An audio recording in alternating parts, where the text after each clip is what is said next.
Чоң өрүктүдөгү жаңжал боюнча кылмыш иши козголуп, бул ишти ички иштер министри өз көзөмөлүнө алды. Эске салсак, кечээ милицияга айылдагы Керемет суу эс алуу жайында массалык мушташ чыккандыгы тууралуу билдирүү түшкөн. Бул жерде айыл тургуну минералдык суусу бар жайга достору менен келип, акысыз эс алып кетүүгө аракеттенген. Анын кожоюну уруксат бербей койгондо эки тарап мушташка кеткен. Натыйжада келген балдардын бирине таш тийип, ал ооруканадан көз жумган. 25 жаштагы тургундун өлүмүнөн кийин айыл эли чогулуп, эс алуучу жайды толугу менен өрттөп кетишкен. Бул фактка карата адам өлтүрүү боюнча кылмыш иши козголуп, эс алуучу жайдын кожоюну жана анын 4 баласы шектүүлөр катары камалды. Ал эми башаламандыктар уюштуруучулар тууралуу маалымат иликтенип, андан соң чара көрүлө баштайт деп ишендирет Ички иштер министрлиги. Кечээ өкмөт башчы Темир Сариев Ички иштер министрлиги менен жергиликтүү бийлик өкүлдөрүнө чоң өрүктүдөгү окуяны тыкыр иликтеп чыгууну жана эс алуучу жайларда коопсуздук чараларын күчөтүп, элге түшүндүрүү иштерин жүргүзүүнү тапшырды. Бул факт боюнча адам өлтүргөндөр да, эс алуу жайына кол салгандар да сөзсүз жоопкерчиликке тартылышы зарыл дейт премьер-министр. Начальник УВД, губернатор, прокурор района, начальник УВД барышып, ошодон жана төртөө азыркы күндө ашыгып баш болуп, анын балдары баардык ошол жерде катышкан участниктердин баардыгы кармалып, бүгүнкү күндө Ысык-Көл районунун ички иштер бөлүмүндө бүгүнкү күндө сурак тергөө иштери жүрүп атат. Катуу көзөмөлгө алыңыз, өзүңүз түшүндүрүү иштерин катуу жүргүзүш керек. Бирок мунун баарын кылдап тергеп чыгып, сөзсүз түрдө күнөөлүүлөр, өлтүргөн дагы адам, анан кийин балдар келип, ошол мыйзамсыз кол салгандар дагы, жеке менчикке кол салгандар дагы катуу жазага алыш керек да. Биз мындайды кайдыгер карабашыбыз керек. Өзүн бедемдиктин баары токтош керек да ал жерде.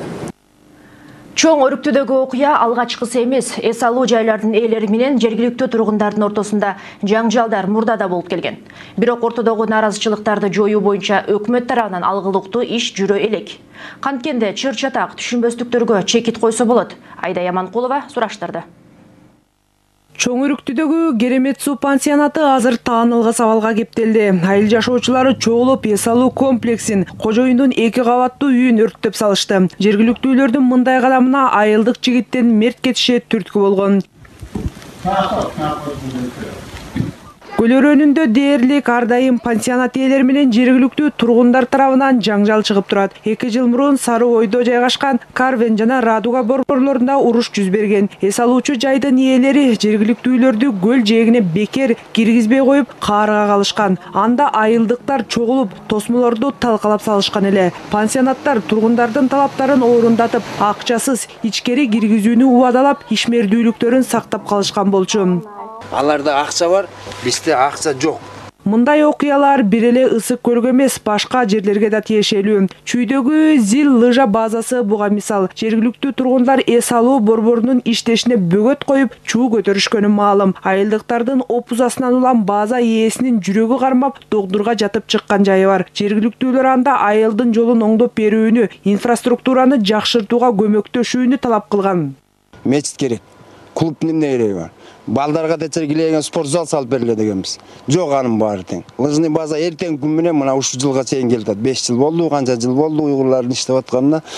Ошолор мына бирөөсү келет, тигин абишет этет, бирөөсү келет, муну абишет этет.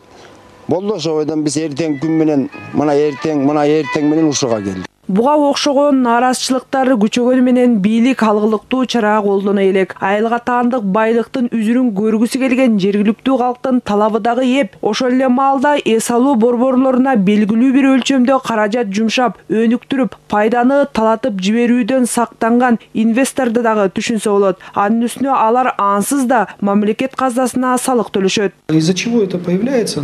Элементарно. Маселенин тамыры алыста. Бизде мамлекеттик кызмат өтө эле бюрократташтырылып кеткен. Мисалы айылга жол салыш, мектеп куруш керек болсо, аны 1 жыл дегенде араң четишет. Каражат таап, бюджетти бекиткиче убакыт создуктурулуп кетет. А бул аралыкта эл мектепсиз, жолсуз отура бериши керекпи? Жок. Анан алар жиндерин ошол жердеги инвесторлордон чыгарат да. Инвестор болсо салыкты эбак эле мамлекеттик казнага төлөп койгон. Каражат айланып айылга келбейт деле. Ошондуктан салыктын белгилүү бир өлчөмү түзмө түз ошол жерге төлөнсө жакшы болмок. Ичара түшүнбөстүктөр чыкмак эмес. Салык чогулуп туруп турганын өз көзү менен көрүшсө айылдыктар. Алар деле мени бекер тейлем, бекер пляжга киргиз деп эшикти тебишпейт болчумун. Ишкерлер менен жергиликтүү калктын мамилеси жөнгө салынмайын, чыр калайман уруш боло берери эскертилүүдө. Ал үчүн алгач эки тараптын алакасын укуктук талаага алып келүү, мыйзамдарды так иштеп чыгуу сунушу айтылат. Айдая Манкулова, Иван Чижиков, 5 канал.